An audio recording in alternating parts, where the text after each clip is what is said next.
এখান থেকেও কিন্তু ওয়াটারফলসটা বেশ ভালো দেখা যায়।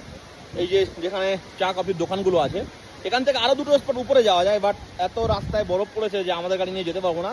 শুধু এডিবি বাইকই যাবে আর ঘোড়া যাবে, ঘোড়া তো এখানে নেই, এডিবি বাইক যাবে, আর কোনো কিছু নিয়ে কিন্তু যাওয়া যায় না।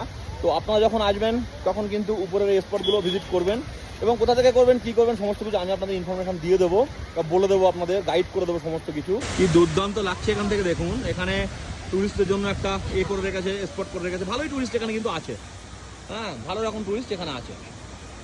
আর এইদিকে হচ্ছে এই সব চায়ের দোকান। আর যে দুটো স্পটের কথা বলছিলাম, এই রাস্তা দিয়ে উপরে যেতে হয়, এই রাস্তা দিয়ে ঘুরে এই চায়ের দোকানের পিছন দিয়ে ওই উপরে চলে গেছে, বাট এত রাস্তায় বড়। এই হচ্ছে উপরে যাওয়ার রাস্তার অবস্থা, পুরো একদম ব্ল্যাক আইস, যার জন্য আমরা ভাবছিলাম যে হেঁটে হেঁটে একটু উপরের দিকে যাবো, বাট সেটাও আমরা যেতে পারলাম না। এখানে জুতো বেশি স্লিপ করছে, আমার জুতো অতটা স্লিপ করছে না, আমরা স্নো বুট আনিনি, আর স্নো বুট আনিনি বলেই আমরা যেতে পারছি না। পুরো রাস্তা কিন্তু একদম মানে পুরো ব্ল্যাক আইস জমে আছে। আর নিচে হচ্ছে ড্রুং ওয়াটারফলস। তো এখানে আসলে 3-4টে স্পট আপনারা ঘুরতে পারবেন। যাই হোক, উপরেরগুলো আমি দেখাবো পরে, আজকে আর উপরে আমি যাচ্ছি না। এখান থেকে দেখুন কত সুন্দর একটা ওয়াটারফলসের ভিউ আসছে। বেশ কিছুক্ষণ আপনারা এখানে সময় কাটাতে পারবেন। জায়গাটা একেবারে এরকম নয় যে আপনারা সময় কাটাতে পারবেন না। দেখুন এখান থেকেও কিন্তু বেশ সুন্দর লাগছে।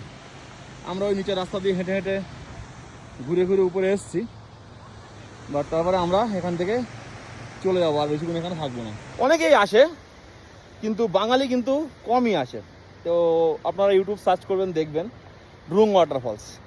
অনেকে শুধুমাত্র গুলমার্গ, সোনমার্গ, পেহেলগাম বাস এটা ঘুরে আর শ্রীনগর ঘুরে কাশ্মীর করে, কিন্তু কাশ্মীরে প্রচুর জায়গা আছে, প্রচুর অফবিট। কীভাবে কাশ্মীর আপনারা প্ল্যানিং করবেন সেসব নিয়েও কিন্তু আমি সমস্ত গাইড করে দেবো।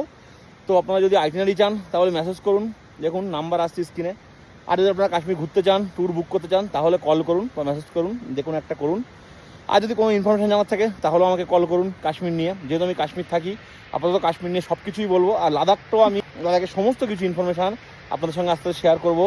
যারা লাদাখ ঘুরতে চান আগামী বছর, তাদের জন্য কিন্তু একটা ভালো নিউজ আসতে চলেছে। লাদাখ কিন্তু খুবই এক্সপেন্সিভ, আমি চেষ্টা করবো সেই এক্সপেন্সিভ জিনিসটাকে যতটা কমিয়ে আনা যায়, যতটা খরচ কমানো যায়, ব্যাস এটাই আমার চেষ্টা থাকবে। তো দেখা যাক কী করতে পারি সেটা নিয়ে, সেটা পরে আসবো। এখন আপাতত কাশ্মীরের এইসব জায়গাগুলো আপনাদের এক্সপ্লোর করে দেখাচ্ছি।